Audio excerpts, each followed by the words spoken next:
Well, good evening to all of you, every single one of you. Good evening to you. How y'all doing? Tell me how y'all doing today. It's a good Wednesday. We had bright sunshine, lots of vehicles moving up, down, and all around. Of course, we have some careless drivers on the road, and so we had a little touch here and a little touch there. But apart from that, everything else seemed to have been all right today, at least coming from my end. I am not sure what is happening at your end. So you're going to tell me what is happening at your end. But before we get there, let's start looking at some of what happened last week, this week, and some of what we expect to happen later on. Of course, we have to do our regular by saying thank you to all of you who are in, who look out for us every single week. When I'm here, when I'm not there, when Mr. Jaikran is here, when Mr. Jaikran is not there, you just look out for us every week. And so we want to thank you. And we're going to take time off to say shout outs to some persons like Brian Lewis, and we have Jennifer McPherson, we have Kimon Gentle, we've got, look, let me don't start calling names before I get myself into trouble, because I'm going to start calling names and then I'm going to forget to call somebody else's name, and then I get myself into some trouble. So let me don't start calling names. Let's go with the flow just like that. Happy to have all of you on here. Those of you from Barbados, those of you from Trinidad, those from Switzerland. We want to thank you for being here with us every single week. And we can't start this program off fully without saying happy birthday to some special, special folks who would have celebrated their birthdays during this week. We had 1 century. We had a whole big century during this week. It started last week, a whole century. And we want to say happy, happy, happy birthday to that fine young lady who celebrated her birthday on Friday of last week. And so, it's birthdays following up to today. We had a 75th birthday, we had a 80th birthday, and I know we had a sweet 16th birthday. Look, plenty birthdays to all those of you who celebrated your birthdays. Happy, happy, happy birthday to you. May God continue to bless you richly, and may you be filled with divine love and that desertion where you'll be able to forge love and not hate. So happy birthday to you, and you have the entire year to continue your celebrations. And while we're happy at celebrating birthdays and sending out birthday greetings, on the very next hand, we have some sad news for you. Just 2 days ago, we were shocked when we received the news of the passing of two very prominent Guyanese citizens. We had there, I'm sure the operator has there the photograph he's going to show you. Former Minister of Education, the Honorable Rupert Rupnaraine, and then we had another that's Rupert Rupnaraine there, a man who served this country with distinction. It's a pity that we have to say thank you posthumously, but we want to thank this fine young man for the service that he would have given to this country. Nothing could have matched what he did. You couldn't do anything the way Rupert did it. And so we are grateful for the service he rendered to this country. And now at his passing, we want to extend condolences to his immediate family, his friends, and other relatives. And then we have Pamela Mason, who also served as an educator. She served as head teacher for South Rumfeld Secondary School. That's the last school she worked at. And then she also served as a lecturer at the Cyril Potter College of Education. More than that, she served for a very, very long time as a trustee at the Guyana Teachers Union, and she served in other different positions in South Georgetown, in the South Georgetown branch. And so it is very sad when you have to lose persons with these kinds of qualities. But, this is all part of life. And so we want to extend condolences to her children, to her other siblings, and to the so many, many, many, many friends that she would have made, and the many lives she impacted while she was here on earth. May their souls rest in peace. And to all others who would have lost loved ones, we want to extend condolences to you as well. And may God grant you. This is Miss Mason here. We want to pray that God will grant you the comfort you need even at this time. And this is Miss Mason graduating with her master's degree at age 72. So again, age is just a number. Age is just a number. So condolences to the family members of Miss Pamela Mason. And then we've got some other serious issues that we really, really need to tackle. Some very, very serious issues that we really need to tackle. And these are issues, bees in our schools. Our pupils have been stung by bees.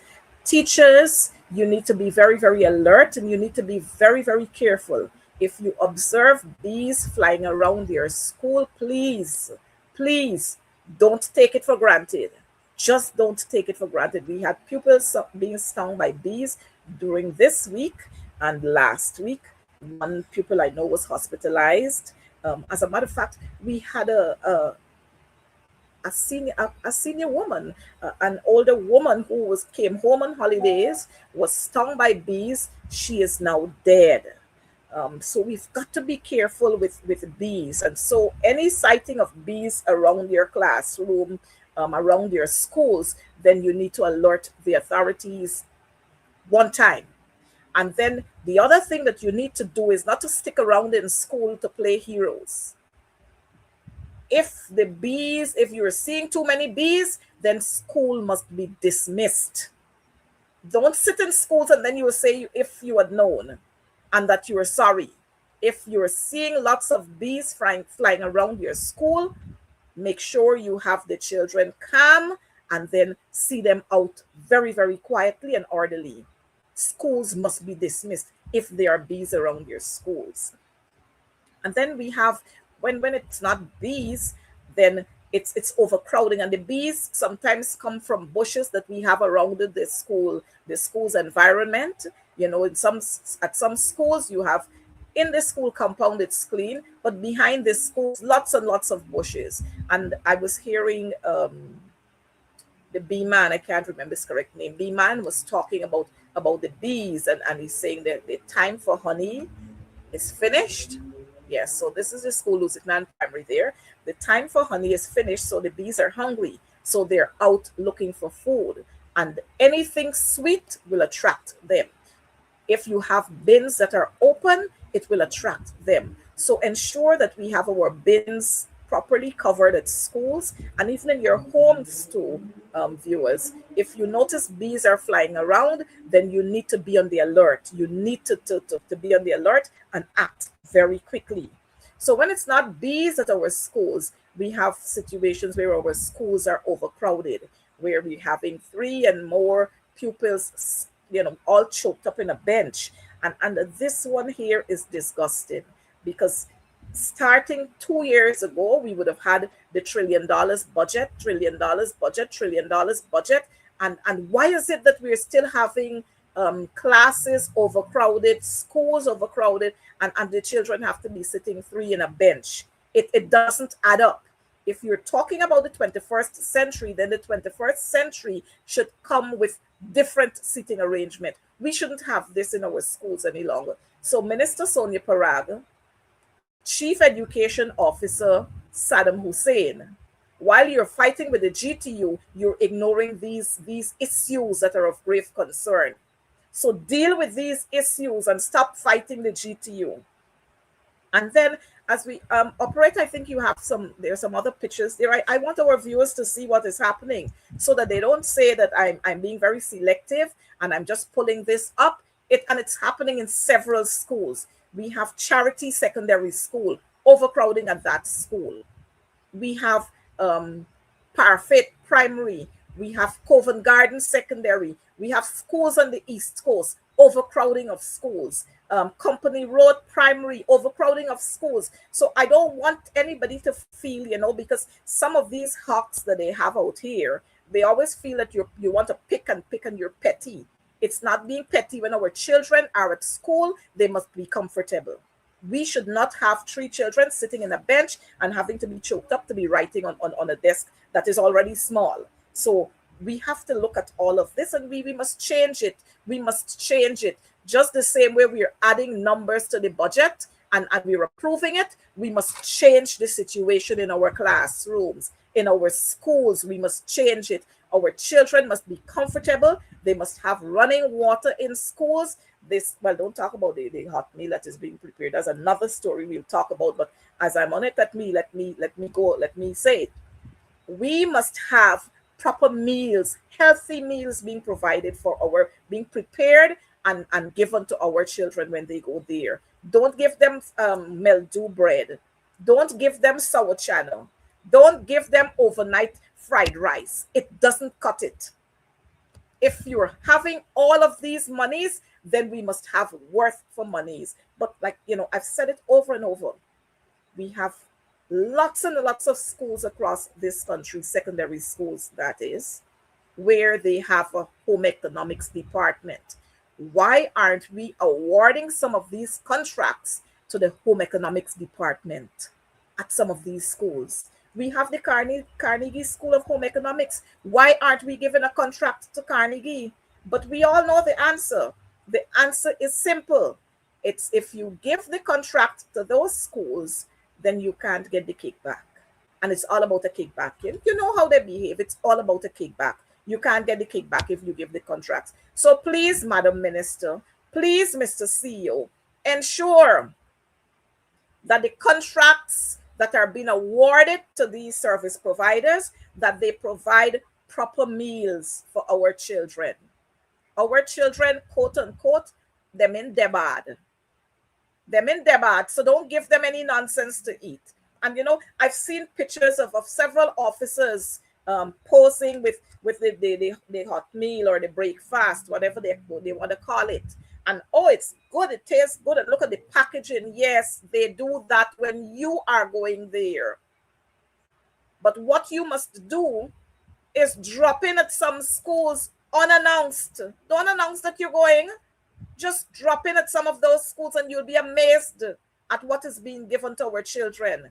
Not only on the coast, also in the hinterland. You'll be amazed at what is happening there. So when you pose up with your fancy pictures and show us, look at the packaging, and you had chana this morning, and you had chow mein, or you had fried rice, whatever it is, and you're posing and you're giving the impression that this is what happens across the board, it is not so. It is not so. And even if it's one school, it isn't supposed to happen. Simple as that. It's not supposed to happen. And as I'm on that, it's encouraging me to ask whether all of these service providers, whether they have food handler certificate, whether any one of the officials from the Ministry of Education would normally take a walk around to see where the conditions under which these meals are being prepared. I wonder. Because I've seen pictures. Don't think that parents and teachers don't send the pictures, Parents and teachers, they send the pictures to show what is happening. So let's get it right. In 2026, let's get it right. And so we move on to another issue that is circling.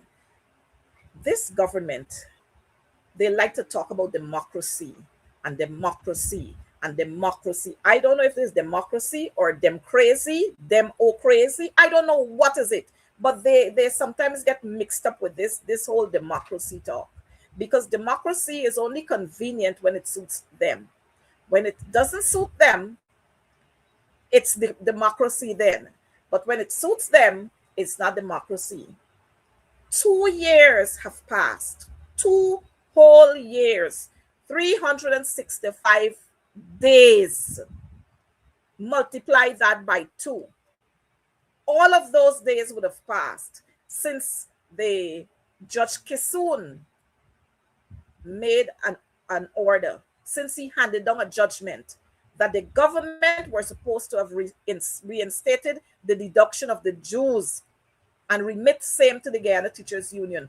2 years have passed and we've not had that happening. 2 whole years. I mean, wait. Anil, y'all in shame? Priya, you were there. You're ashamed. You hand over the battle now to Sonia. Y'all in shame? Huh? Y'all in shame? 2 years. But you know what? Their intention is to kill the union. That's their intention, to kill the union. But tonight I just went off. But tonight we are going to be talking about the man, Lyndon Forbes Samson Burnham, OESC. That's the man we're going to be featuring a little later on tonight. But I've got to get these things here out before we start talking about LFS Burnham, the man with the vision, the father of this nation. LFS Burnham. We're going to talk about him. Just a couple of days ago, we observed his 103 birth anniversary. We had a big observance and wreath laying ceremony and so on. But we got to talk about some other things before we go there. So the government, they have refused to honor the judgment of the court. But you see how they're running down Azruddin and his father and them. You see how they're running them down. You see how they're running down other people. But when it's their turn to honor court judgments, as long as it's not in their favor, they don't worry about it. So the reinstatement of the Jews. The other thing they did is they refused to hand over the $5 million grant to GTU last year. It was budgeted for, it was approved, and they refused to hand over that money last year. Somebody can tell me where that money went, into whose pocket it went. I want to know into whose pocket those monies went. It was catered for, it was budgeted. That $5 million grant, and it's signed off in the agreement as well. It's in the agreement, but this government got a difficulty honoring its obligations. The same thing they do to public servants over and over and over again. They don't want to get into negotiations. They don't want to get involved in collective bargaining. What they want to do is to hand you anything, dash anything at you. Wherever they feel like dashing at you, they dash at you. 3%, 5%, 6%, 7%, 8%, 9%, 10%. They ain't going above that. They ain't going above that. And it's disgusting. It's disgusting to boast about this country and all the development and the new Dubai of the Caribbean, and the people punishing more than anything else. More than anything else, the people punishing. And so we're going to move on very quickly. Again, 2 15-year-olds we're seeing. 2 15-year-olds. 2 15-year-olds. Both of them are mothers. 2 15-year-olds. One was found dead in her home weeks after giving birth to a baby. One was found dead in her home weeks after giving birth. Dead, 15 years old. The other 15-year-old is critical. She's fighting for her life in the New Amsterdam hospital, in the intensive care of the New Amsterdam hospital, after being stabbed 25 times by her lover. I mean, 15 years old, we're looking at, it could have been my son. Well, my daughter, if I had a daughter, but my son is older than 15 years old. But she could have been my daughter. She could have been your daughter. She could have been somebody else's daughter. And the question here now is, where is the Ministry of Education? Where was the Ministry of Education? What happened to the people who we're supposed to have walking around the communities looking out for these children who are school age, but they're not attending schools and they live in home? What happened? Where's the Ministry of Education? Where is the Child Protection Agency coming from the Ministry of Human Services? Where are they? Where are these people? Where are these people? Lots and lots of monies we have approved in the budget, The budget last year, the budget this year. Where are these officials? Why aren't we having these officials walking around the communities to find out what is happening? And this is abuse.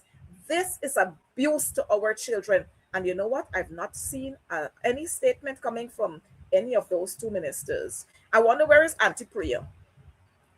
Auntie Priya, you're always bubbling up about this, that. I want to hear your take on this. This is totally wrong.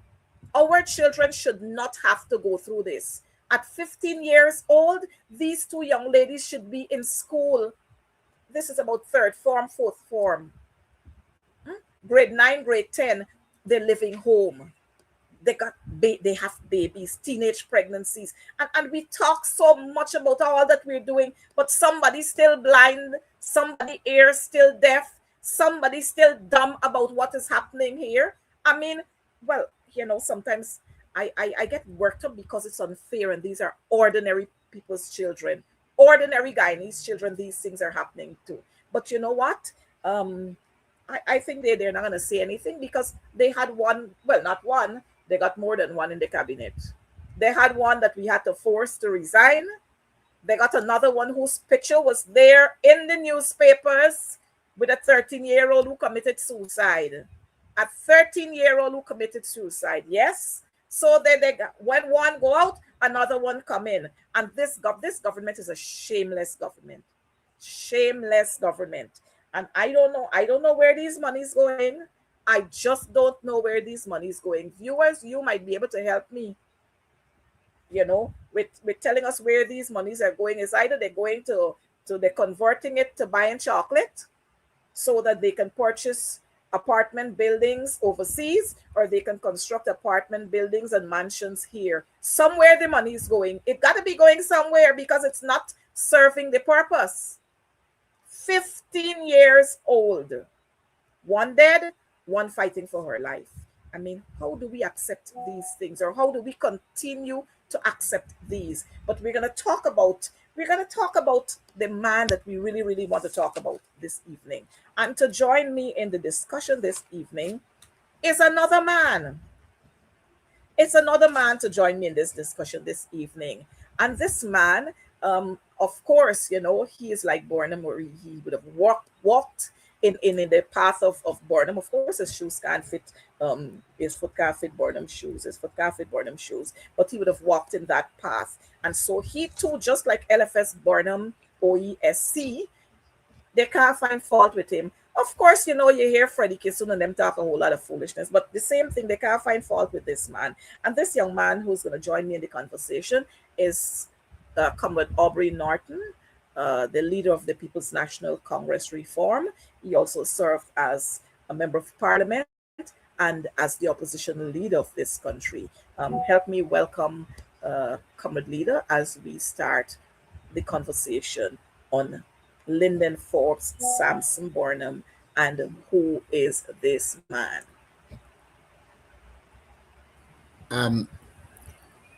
You're hearing me? Here he is. We're hearing you a little bit. We're hearing you. So good evening to you, Comrade Leader, and welcome to Advancing the Cause.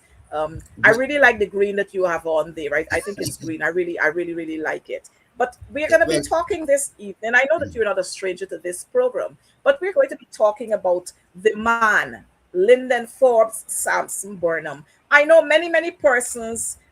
He died in 1985. Many who we are here rambling and rattling off all kinds of craziness. They don't know anything about this man, but they're just parroting some of what they're hearing, some of the hypocrites saying about Burnham. But we'd be happy for you to share with us a little bit about LFS Burnham. Who is this guy? Tell us who this guy is. Well, he clearly was one of the most brilliant Guyanese ever. Burnham was very eloquent. When you listen to Burnham, you generally will be moved by his speech. He had an unparalleled command of the English language. But most important to me is that he had a vision for Guyana. And his vision was not personalized. It wasn't about amassing wealth. His vision was really to ensure that there was justice, economic development, and our people living peacefully together. Forbes Burnham believed and actually said that education is the foundation of any nation, that education is critical to emancipation. And so a lot of his policies and programs were aimed at developing people educationally. Burnham had a kind of a disdain for the elitist approach to the world. He did a lot to ensure all Guyanese can benefit from what Guyana has. In fact, a lot of persons who don't like him didn't like him because he removed a lot of the social barriers. As a boy growing up in Linden, I always remember that you had to get permission to visit Watuka, where the expatriates lived. And Burnham dismantled that. There was a time when to teach in a school, you had to be part of the church because you had church schools. Burnham dismantled that. You had to be a certain complexion to get to work, and here meaning fair-head into white, to get to work in a bank. Again, Burnham dismantled that. Burnham basically wanted to see a society in which all had opportunities and all were treated equally.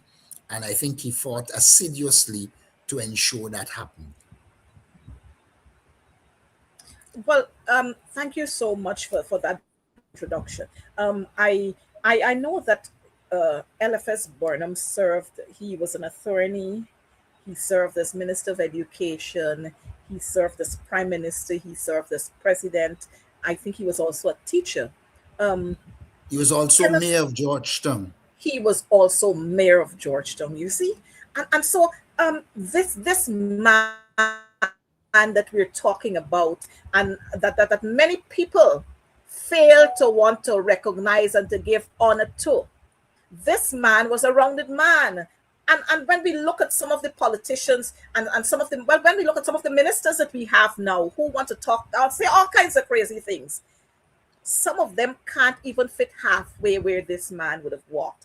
And But so, there's something you must understand about those, particularly like Ashley Singh.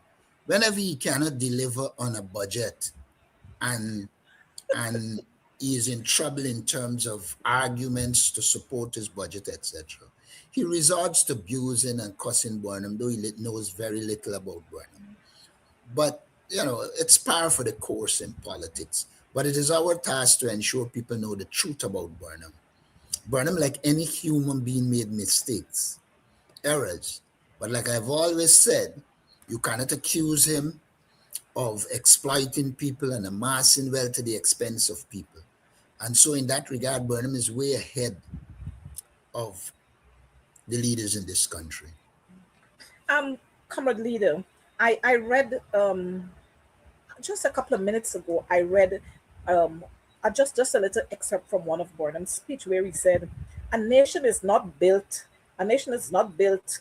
A nation is not built by the wealth of a few, but by discipline, sacrifice, and commitment of all." I think I got something mixed up there, but I am sure the operator will put it up there for us. When we listen to this man talking like that, right away it brings to mind patriotism, which is absent today. Would you like to tell us a little bit about LFS Burnham, his political and constitutional achievements?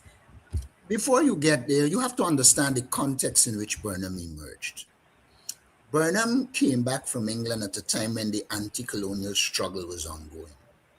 He became involved in the anti-colonial struggle both at home and abroad. He played a significant role in terms of African liberation. When Burnham came to power, he came to power after Guyana found itself in 3 years of ethnic violence under the PPP who governed Guyana between 1961 and 1964. Once Mm-hmm. Burnham came to power, it must be recalled that from the inception, the People's Progressive Party carried out a vicious campaign against Burnham. One of the first things the PPP did was to tell people not to put their money in the post office. Take it out and put it in the two banks he had mentioned was Barclays Bank and Bank of Baroda, two foreign banks, which suggested that he didn't have the patriotism that was required. And so, apart from this economic sabotage, they also became involved in very violent attacks against people who didn't support the People's Progressive Party. What is happening now is modest by those standards, because in those days they actually killed people who opposed them. I always remember the case where the PPP killed Akbar Ali because Akbar Ali had decided that he was through with them. And when I think it was Zaruhuddin who left the PPP came, he also pointed out that the PPP was very racist in nature, and therefore he left. In that period, I think a number of persons left. You had Robert Adams, you have Bowman, who was PPP founder member, and he left. You had George Henry, and you had Zahuruddin. You had another man named Safi. And all of those who came from inside the PPP said openly that the party was one racist and the party was carrying out a campaign of violence against the government. And whenever we talk about Burnham, we have to begin by understanding that from the outset, he didn't have it easy. He was fighting at the domestic level, the PPP, and at the international level, Venezuela had made a claim against Guyana in 1962. And so by the time he came to power in 1964, he was dealing with this Guyana-Venezuela territorial controversy. So Burnham had significant opposition both overseas and at home, not to And forget at home. Suriname. Now, it is in that context that Burnham began to strategize and to outline the position for Guyana. Burnham, for instance, felt that we had to deal with the race problem.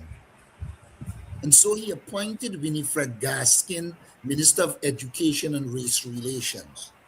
And for those who know the era, Winifred Gaskin, Burnham, and others moved across Guyana, preaching national unity and healing the wounds that were created by the violence of the PPP in the 60s, particularly 61 to 1964. A lot of times when people talk, they forget that. He had to face economic sabotage, where the PPP used to burn sugarcane. So even as you try to up your production, you had to live with the sabotage of sugarcane. You had to live with the burning of schools, etc. So Burnham didn't have an easy time. But amidst that, he outlined clear policies. And I believe one of the most fundamental things about Burnham is that he focused on building institutions. I always mention NIS, where he, in a very structured way, developed a social security system that will help workers. I made the point recently that when NIS emerged, the PPP called it sin. But, and so one has to recognize that he built institutions. In agriculture, he had the, I put down the exact name. I just want to get it so that I don't miss it. But it is something like the Agriculture Co-op Credit Bank before the Ghana Agricultural Development Bank. And that facility gave farmers significant help. I want to point out some of the things that happened. Burnham had a crop bonus scheme. Remember when Burnham came to power, we were importing bora, cabbage, everything. And he had launched a a food program.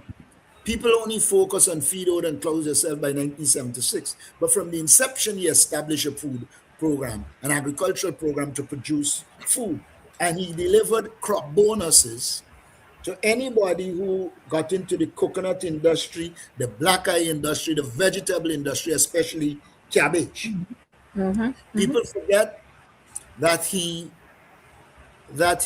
championed the egg and vegetable production program at Bachelor's Adventure and many other schemes across the country that resulted in increased agricultural production. He established what was called a National Tree Planting Week, where people were given plants free of cost to plant. He opened significant lands for agriculture on the Susdike Linden Highway. You had in Port Kaitumo. People tend to forget that there was a time when Port Kaitumo produced the vegetables, etc., that they needed. And we could go to Fort Kaitumo, Matthews Ridge, many of those areas. He expanded agricultural production outside of the coast into hinterland areas and ensured food security for the people of Guyana. I recall from going back through some documentation that farmers were given $150 per acre for bitter cassava to increase its production. Other crops got $50. Now, it might sound small to you now, But $150. it was a lot of But money then. in today's terms, it's going to be thousands. Mm-hmm. Mm-hmm. But the Mm-hmm. point is, his programs were people centered. He did things to empower people and allow a lot of people to develop. Many of the farmers that existed in this country became successful as a result of Burnham's approach to agriculture. And the Guy Bank came a little later, but even before that, he had a number of incentives and measures that resulted in increased agricultural production and ensuring food security in Guyana. It's a shame that we now have to go to the market and see foreign tangerine, Mm-hmm. foreign bananas, Uh-huh. foreign mangoes. Avocado pear. The reality is Mm-hmm. this present government has Mm-hmm. failed in terms of agriculture. The agricultural base that Burnham put and left has been virtually diminished, if not destroyed. And so we have to see Burnham in this context as a builder, as a man who put state resources into empowering people, into improving the country and reducing its vulnerabilities. And when you look at it, people forget when they talk about an ombudsman. And that's why I said 11 institution. I mean, the government of Guyana has miniaturized the role of the ombudsman. But we were the first country, I think, in the Commonwealth, if not in the world, to have an ombudsman. And for those who don't know, an ombudsman was appointed. And if you had any problem with the government services, etc., you could have applied to the ombudsman and have an investigation. I think the last ombudsman investigation I heard about here was when Justice Moore was asked to investigate the New Building Society problem. And when he finished and he ruled that the government was out of place, I don't think we heard of the ombudsman That that after was the that. end of it. But That the was the end of it. ombudsman was a key institution where, regardless of your ethnicity, regardless of your social status, you could have applied for redress against the state. So, But I think, comrade leader, you missed a couple there I think you're trying to get all of them there. When we look at agriculture, and I have to bring this in, agriculture for the PPP is black belly sheep, sugarcane, and catfish. But agriculture on the LFS Burnham, you talked about the coconut farm, you talked about what happened in the hinterland, and we should point out that in the hinterland we exported canned food. Well, before we go there, if you went to the Rupununi Junior Burnham era, it was a gem traveling and see the cattle ranches, most of which have disappeared. We brought beef out of the interior for the Guyanese people. Now we are importing beef and calling it development. Um, as a result of Burnham's agricultural push, people forget that we can pineapples. Yep. At one stage, we did mango juice. Young people wouldn't know about Guyana canning industry, where we Guyanese canned a lot of things. And it was deliberate policy. Burnham always said, let us increase the agricultural production. The excess production could be canned or exported. Another time when we have the time, I will go through the documentation to show you from 1964, with the coming of the PNC government, that the percentage of local production to imported increased significantly, and that we had reduced importation. In fact, people are critical of Burnham's import substitution program without going to the essence of it. I mentioned salted fish recently. Burnham felt that, look, we had fish, we had salt, we had people, we had sun. Why are we spending our foreign exchange importing saltfish? And he restricted it. And he invested in the people of Guyana who developed a saltfish industry that is earning for us overseas.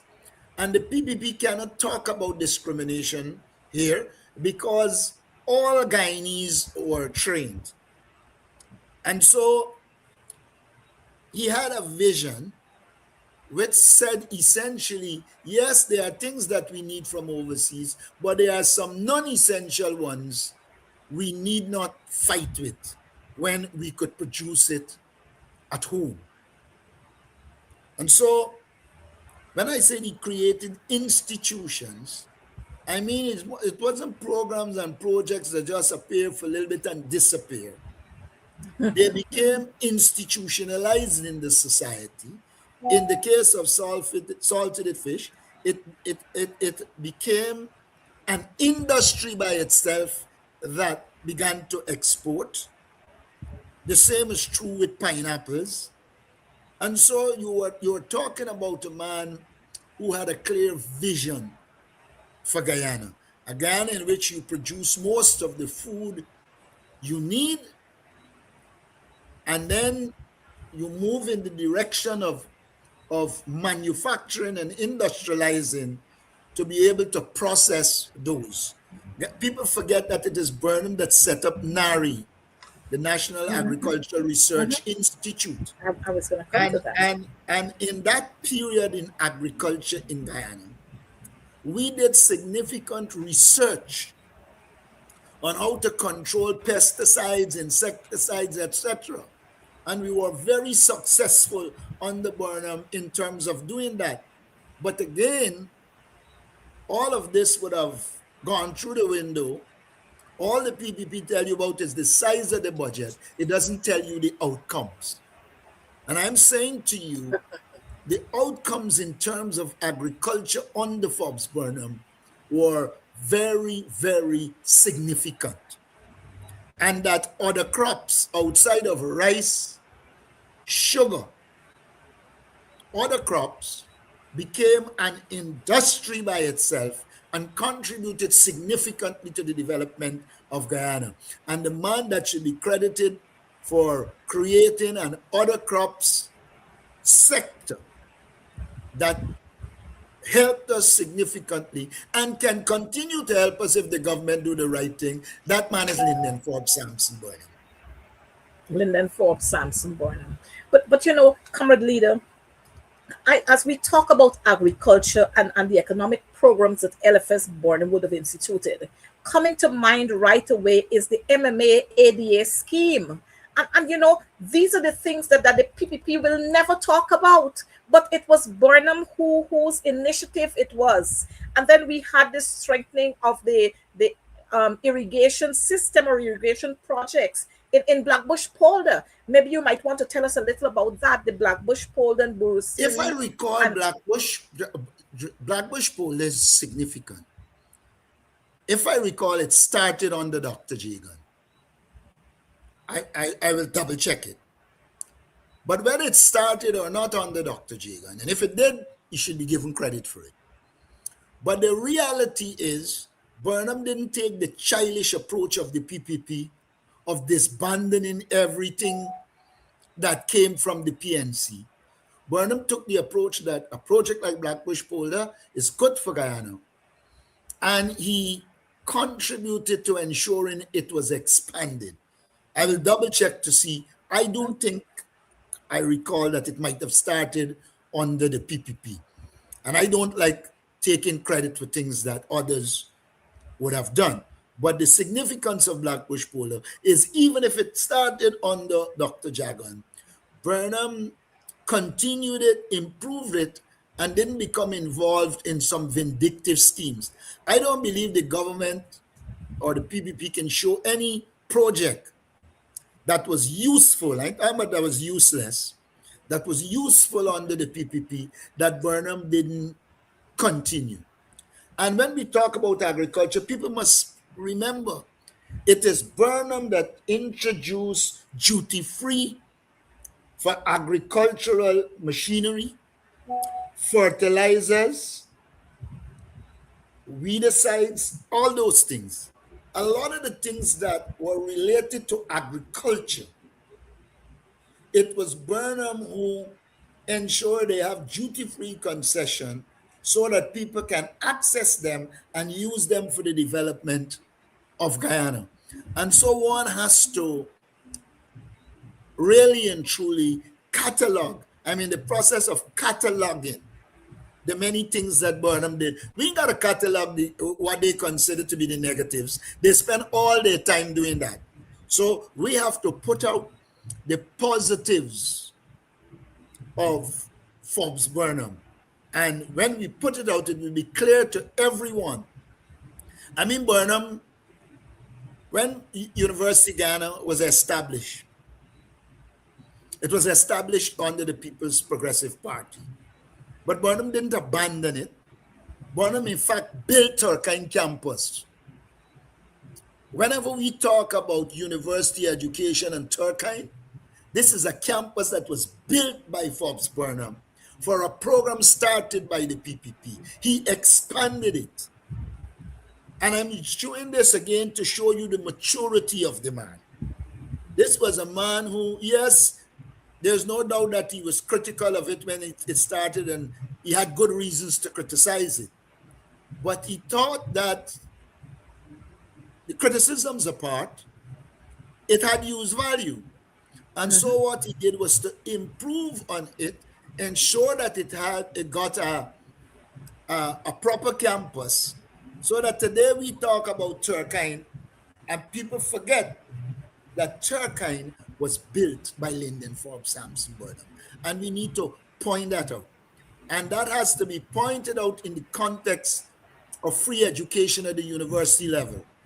Because once he built Turkine and he started to expand the program, in 1976, he brought free education from nursery to university. And when the people jumping around like if they brought free university education, they must be reminded that it is they who stopped it in 1994 and institute fee paying, and then For political purposes and pressure from us, they reintroduced it.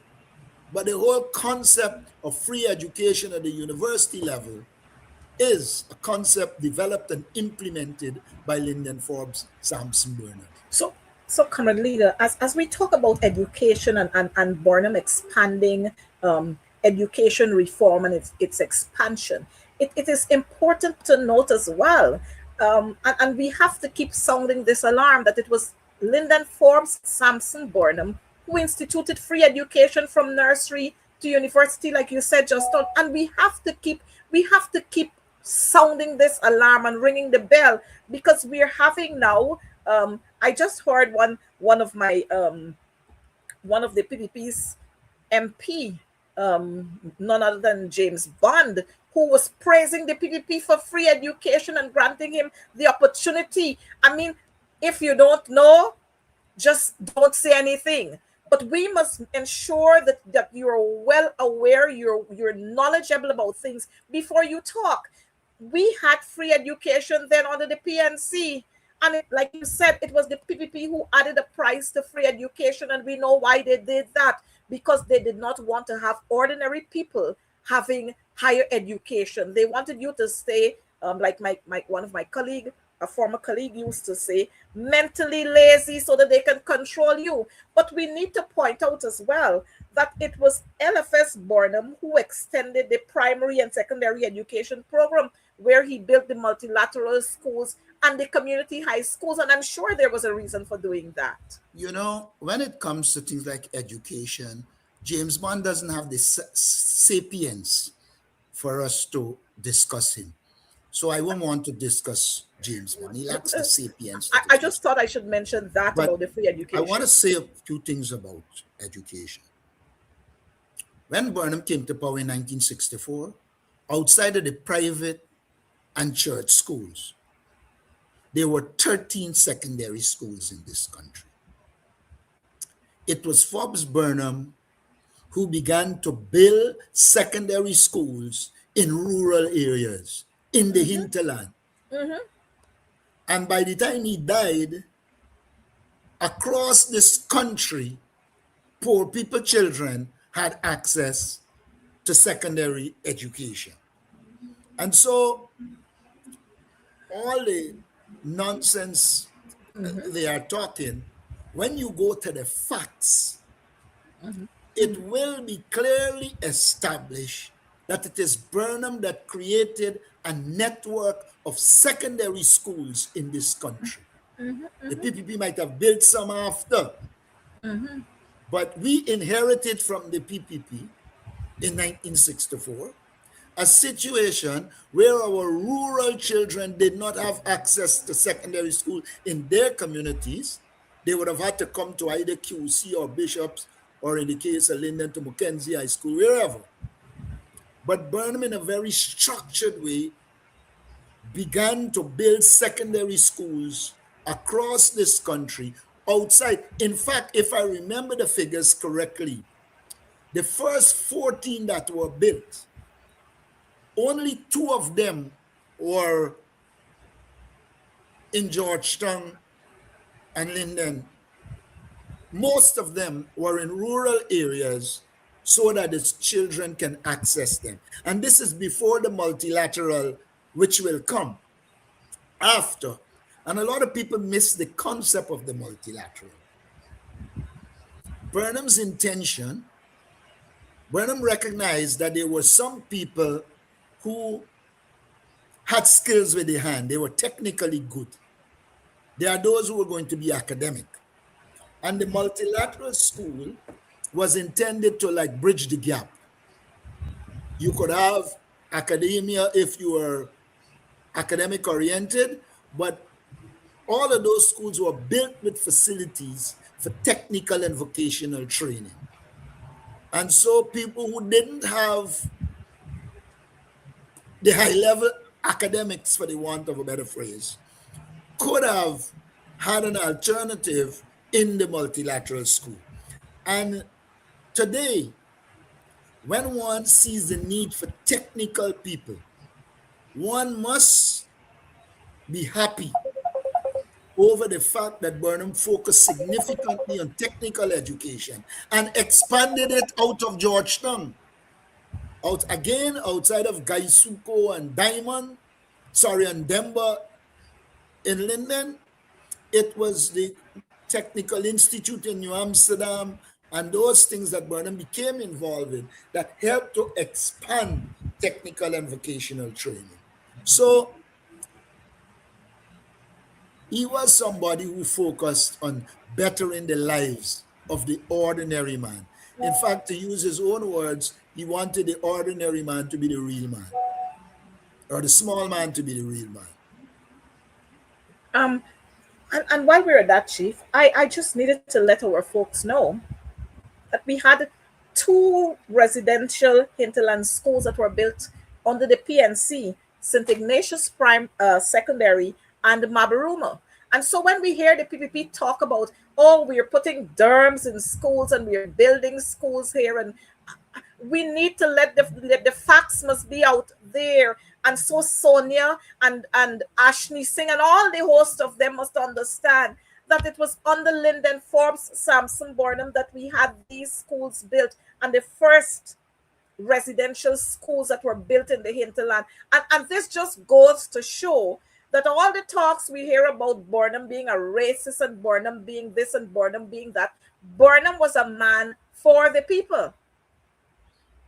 Well, I don't fight when they talk about Burnham being a racist, because when you look at the policies of Burnham, you will see they serve all the people of Guyana. Hinterland development was a policy advocated by Burnham. When Burnham came to power, our indigenous people were isolated in the hinterland. The Catholics played a meaningful role in their education at the time. But it was Forbes Burnham who opened the hinterland, build roads, etc., Yep. and create the opportunity for the hinterland to develop. Let me make a point that people seem not to want to know. When we were going to independence, Burnham insisted that we have to look at the indigenous people. And an addendum to the agreement about independence was the establishment of an Amerindian Commission, which Burnham had established, surveyed the lands, and began the process of ensuring Amerindians got title. The PPP talks a lot of garbage now, but that is a process commenced by Burnham, and on the height others got.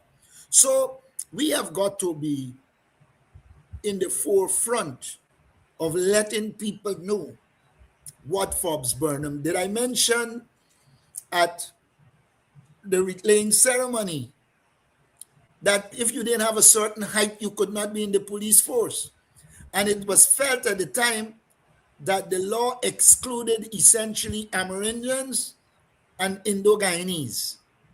And it is Burnham who changed that law and removed the height restriction, so that you even see some extra small size in the police force and the Guyana Defense Force, because he felt you couldn't, in a multi-ethnic society in which indigenous people were generally short, you couldn't in such a society have a height barrier.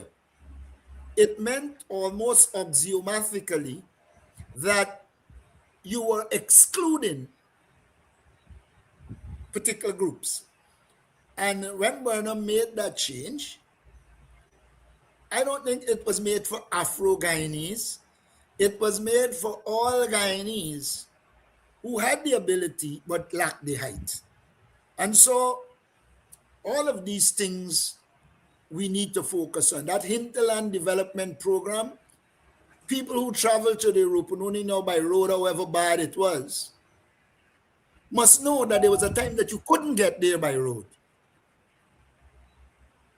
And Burnham saw the importance of the hinterland and not only began to open roads, he also put agricultural projects in Matthews Ridge, in Port Kaitumo, in Mabarumo, the Susdike Linden Highway, just to name a few, at Tapakuma, in Essequibo, among others.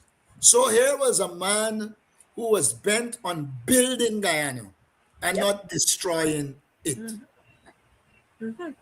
And so we had there, because of how we respected our, especially our indigenous people, our international airport was named the Timeri International Airport.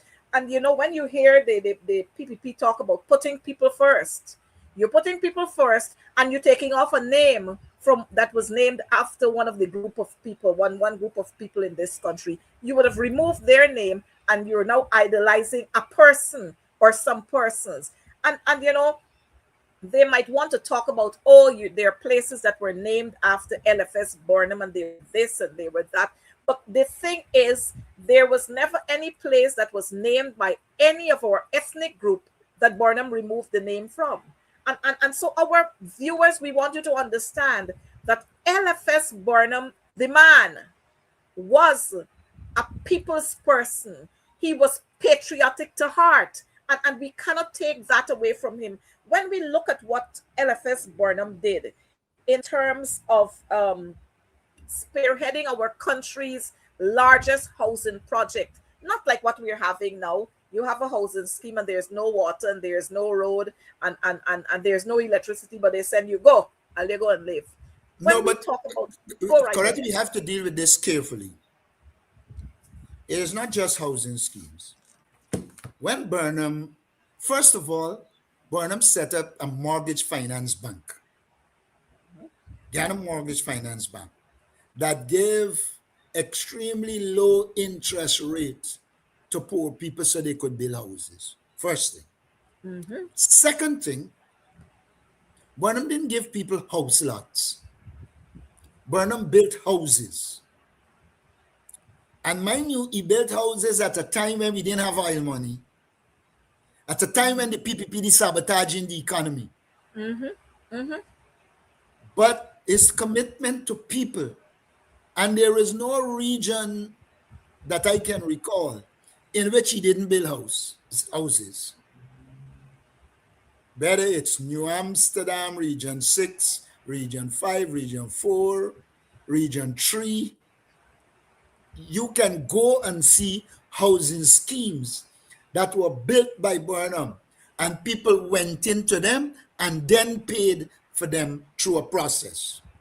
And they're still standing. And they're still standing. In fact, many of them have been improved. South Rheinveld has been improved considerably by the occupants there. There were two styles of houses, if I recall. You know, look, Guyanese need to know. Burnham was so serious about housing that Burnham set up what was called Guyana Housing Corporation.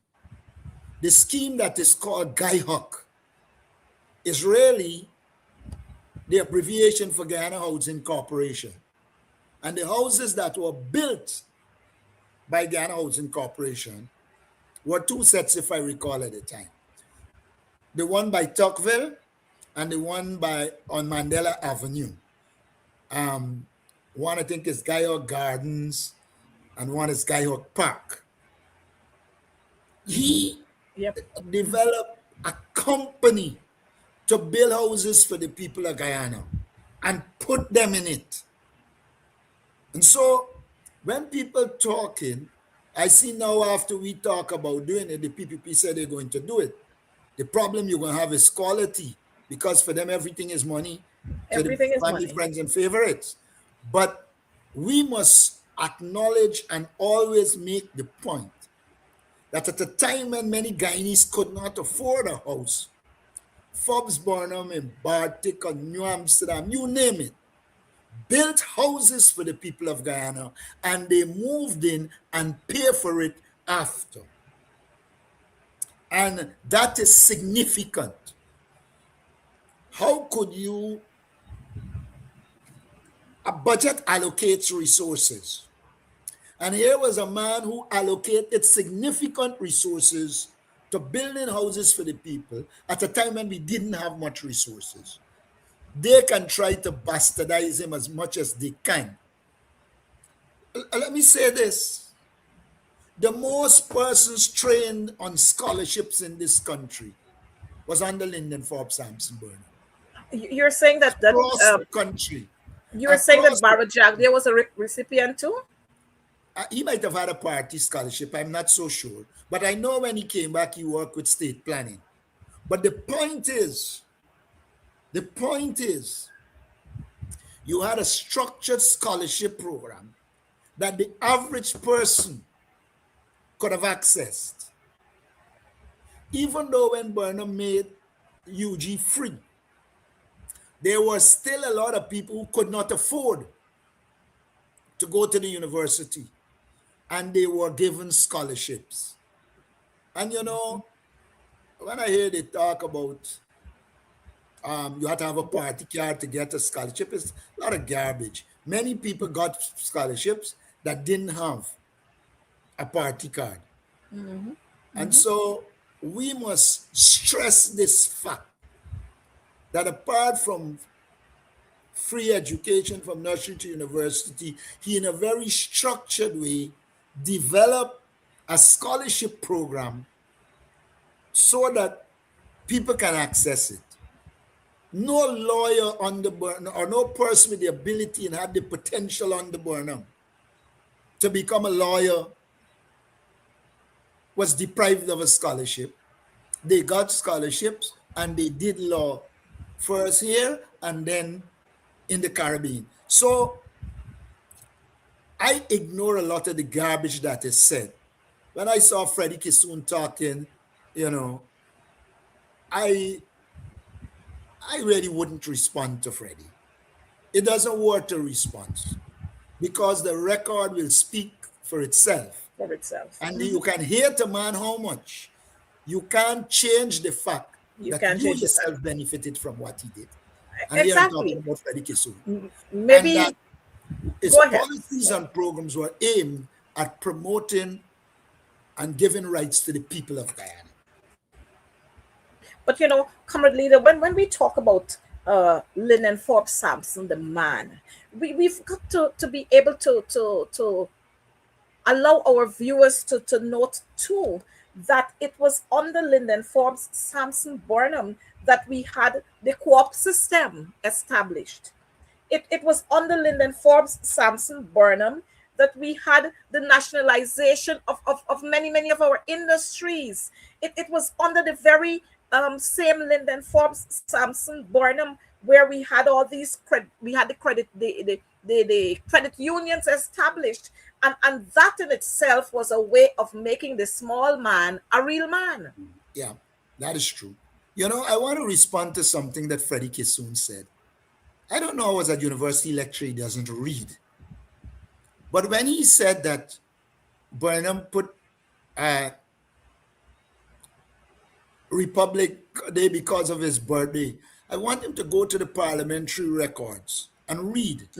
And he will see that in declaring the Republic, Burnham said, I am accepting a proposal of Dr. Jagan, who had raised recognizing 1763 and proceeded to recognize 1763 by Republic Day. You know, these people talk so much garbage. I saw one of them saying that the colors of our national flag was, he used to be the head of GBTI at one time. When the people came about in 1992, he said the colors of the national flag was a reflection of Burnham and the PNC trying to get similar colors. First of all, there was a competition. And the competition didn't start under Burnham. The process started under the History and Arts Council preparing for independence under Dr. Jagan. And then a design was done and two colors that weren't present, none of which are the PNC colors, were added. If I recall, it is white, river and water potential, and it might be gold, the mineral wealth. So these chaps just try to revise history. They don't pay attention to. And were they reading, they would have known that it is not a Guyanese that actually developed it. It was an American artist, but it was an open competition. So a lot of times these people talk, the racism affects them so much that they interweave They can't fallacy contain it. to They can't make it contain look as if themselves. it was a racial something when it wasn't.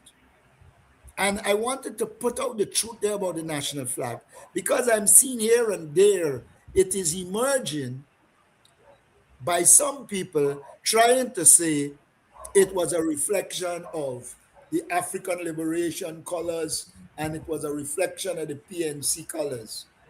Totally untrue. And I hope I set the record straight.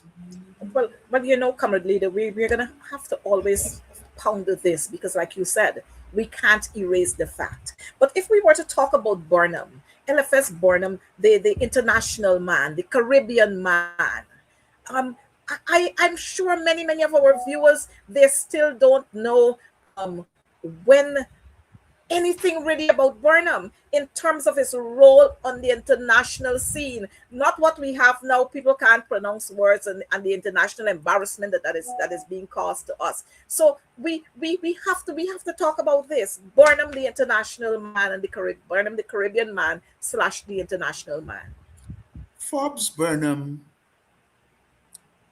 was extremely good at the international level. But let us be clear, it's not only solely a function of him. One of the significant difference between Burnham in foreign policy and the present apparatus is that Burnham employed the best and the brightest, regardless of ethnicity, in the foreign ministry.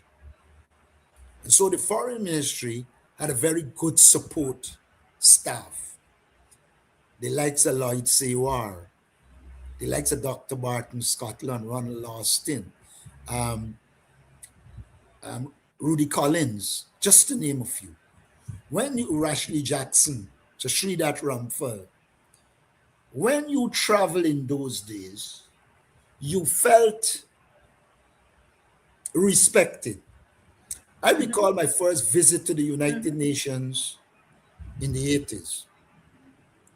When you arrived at the UN, people sought Guyana for advice. And even though you went as a little newcomer, the respect trickled down to you. Now, Burnham was a very capable person in international relations. I always say this to people, and I had to respond to the PPP and Paul Tennessee on this. Burnham had opposed what was happening in Caracas and what was happening with Cuba. And Burnham made it very clear that at that stage he couldn't support them because they had left-wing military type organization in their country. And at the time, that kind of warfare was of a concern. The minute Cuba renounced what was called the export of revolution, and the world changed, and there was a rapprochement between the USSR and the USA, Burnham led the Caribbean to recognize China and Cuba, which lasts until today, at a time when many people were afraid to do it. Burnham, in a very complex international environment, developed an approach of non-alignment in which he said we will be pawns of neither east nor west. Of course, neither east nor west liked it, and so you were sandwiched in between. But probably one of the Burnham most significant thing in the international world is the way he promoted African and other liberation movements to ensure that there were more countries coming into the UN system that were liberated, and those people at least obtain political independence.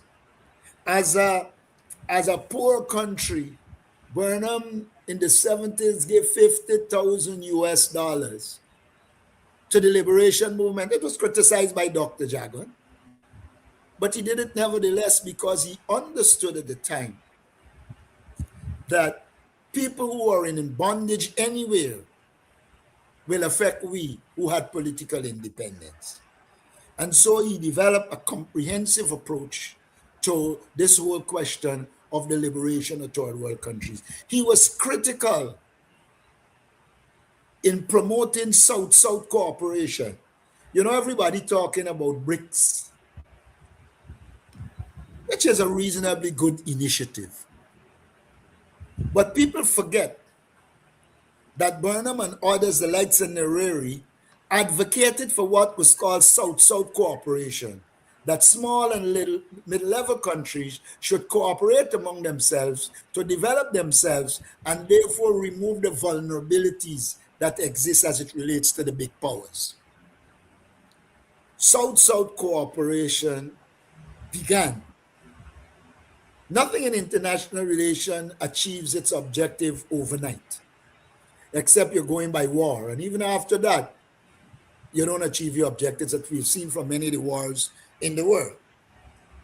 But Burnham showed this ability to understand the international environment and to develop diplomatic strategies. You know, I saw a dumb one named, I don't remember his name now, but I'll remember it. But he wrote on environment and sought to suggest that it was the coming of the PPP in 1992 that the environment became in focus. Ouch. And I had to remind those while he was talking. He named Lamish, Rupnarain or something like that. I don't remember his name now. But the Guyana Constitution of 1980 spoke directly to the environment. Under Burnham, there was a reforestation program. When you cut down trees, you sought to plant trees. Burnham recognized this importance and significance of the environment and had it placed in the Constitution. And long before the PPP came to power in 1992, the PNC under Burnham and after were pursuing the issues of the environment in international relations. And I can speak to this because I was one of the negotiators of the Biodiversity Convention. I was one of the negotiations in Agenda 21, all of which Guyana played a significant role. I can tell you that when you look at all of those documents, you will see something called small island states and low-lying coastal developing countries. That was a direct initiative of Guyana, in which we felt, one, if you had only island states, it would have divided the Caribbean. And two, that low-lying states like Guyana had similar problems like island states. And therefore, we should talk about small island states and low-lying developing country. And that language is in the documentation as a result of Burnham's first commitment on the issue. And then on the height, our commitment to ensuring that they develop an international framework that caters to countries like Guyana. So when they come talking, and the only problem I have with the low carbon development strategy is that it seems to be purely transactional. When there are other elements, I now see, after my criticisms in Parliament over the years, they are now talking about biodiversity. And I welcome that. But it cannot erase Burnham and the PNC role in helping develop the kind of framework that exists for the environment. And so I know that our time is catching up on us, but while we speak about Burnham the man, we have to ensure that we remind and we educate that Burnham was one of the founder members of CARICOM, the same CARICOM that we see other people flouncing themselves at now and thinking that, oh, CARICOM was established in 1992 and oh, CARICOM this and oh, they can do this. It was LFS Burnham and No, three others who were there as but founder members. to go to CARICOM without going to Carifta, which he participated Well, in well, at yes. Dickinson Bay in 1965, I think it was. Now, people forget. First, you had Caribbean Federation, which the PPP, Dr. Jagan, was up against and stayed out while we were calling for Caribbean unity. People, they remember conveniently. They don't want to remember that Dr. Jagan did not want us in a Caribbean Federation. It is Burnham who pushed for Carifta, and then in 1973, I think it was, Yeah, CARICOM. CARICOM. While CARICOM would have had its mistakes, there is still scope for development in CARICOM. And I just hope that more visionary leaders emerge that allow us to carve out a Caribbean unified destiny, which will redound to our benefit. We've seen the dangers of all of us taking separate foreign policy positions. And Burnham, it's not by accident that Caribbean people voted Burnham as the Caribbean man of the 20th Century. century. It is because of his significant contribution to Caribbean development, CARIFESTA, which they continue to be involved in a low-key fashion, was a Burnham idea. The first Caribbean Festival of Arts was held in Ghana in 1972. A lot of people seem not to know that Festival City got Thank you. its name because Burnham built those houses for Guyanese, but before Guyanese moved into them, it housed the people who came for CARIFESTA. And it left with the name Festival City. A lot of times when they are talking, Burnham paid careful attention to workers, did things for them. Stevie Housing Scheme was a housing scheme created by Burnham for poor stevedores. Tocqueville, people, a lot of Guyanese do not know. Tocqueville really is Trade Union Congressville. It Yes. uses the abbreviation of Trade Union Congress, and it became Tocqueville. And it became Tocqueville because it was built for workers in the trade union movement. The PPP and them cannot show anything that they did that would have impact workers in the way the things that Burnham did, including NIS, to impact workers. So I am one who accept that Burnham made mistakes. I will accept that certain things should have been done differently. But I also know as a fact that his contributions to Guyana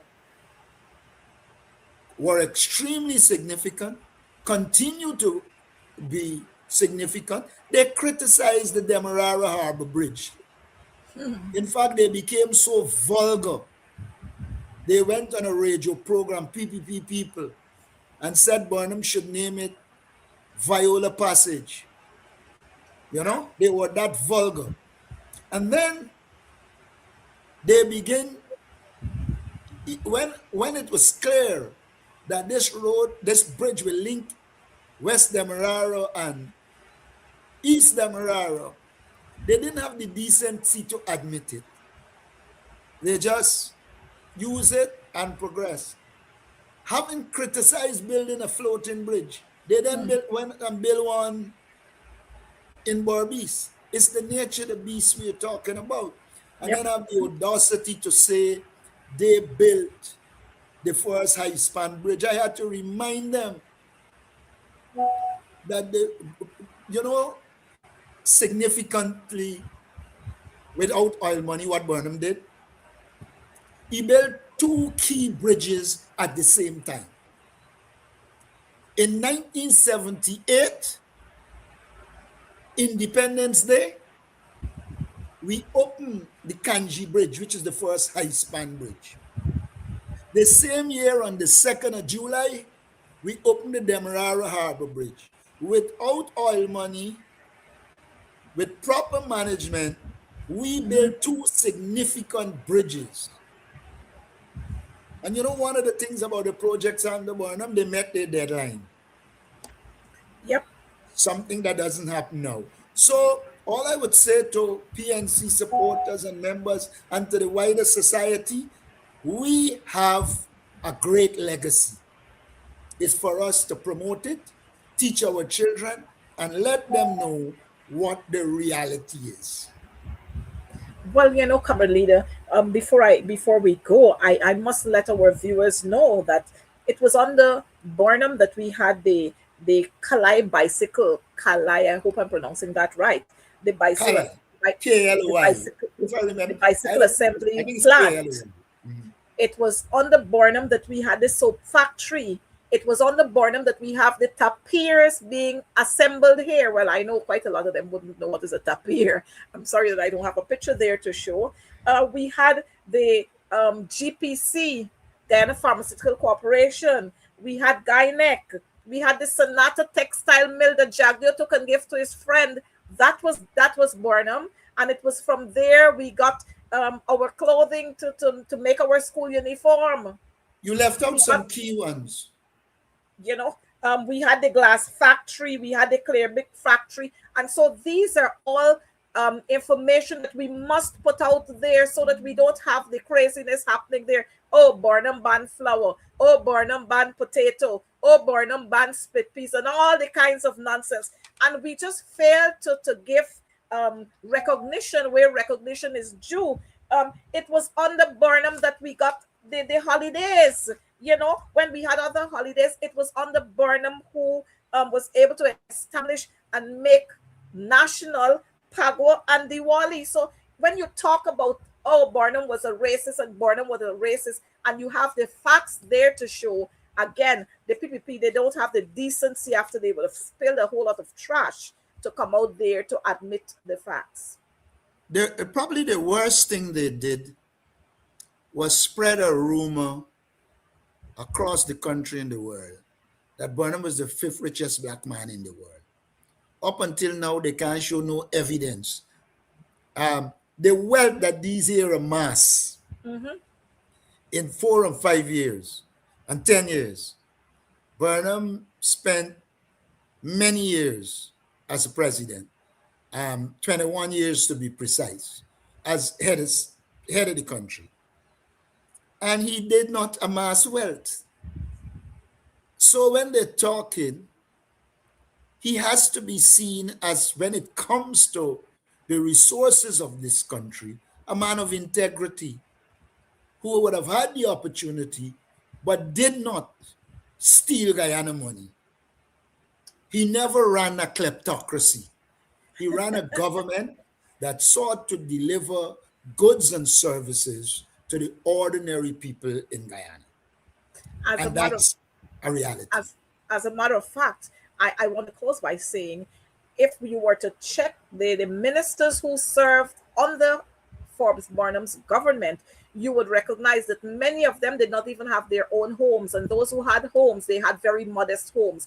Unlike what we are seeing now, all these mansions being built in less than 5 years, all these apartment buildings being built both locally and overseas. And then you hear people talk about their mansions were built from hard, honest earnings, and those who sold chocolate and cell phones and so on. You could sell chocolate till the good Lord comes, and you can't build with that.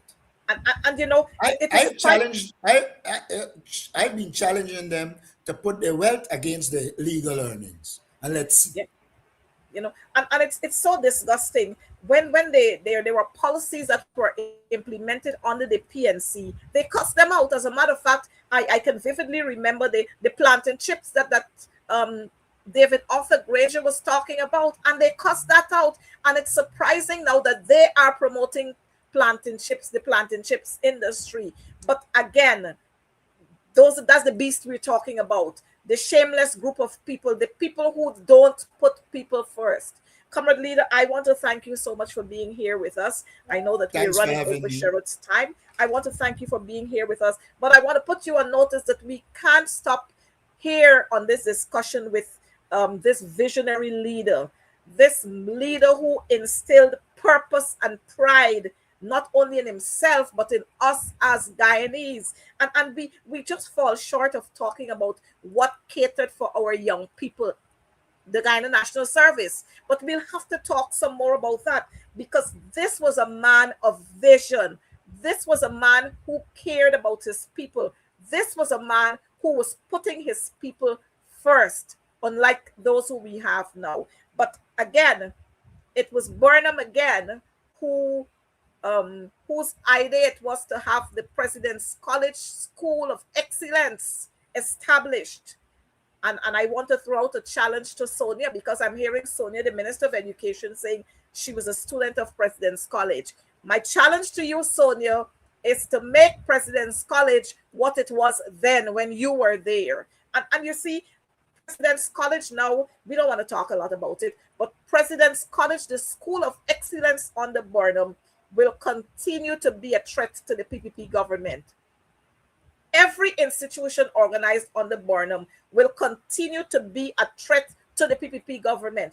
And so 40 years after his death, they still go out there, like some folks would say, labadouching their mouths with a whole lot of filth about LFS Burnham. They just can't get him off of their mind, because this was the man. And sometimes you wish if Burnham were alive at this stage today, yesterday, day before yesterday, at 103 years old, where this country would have been.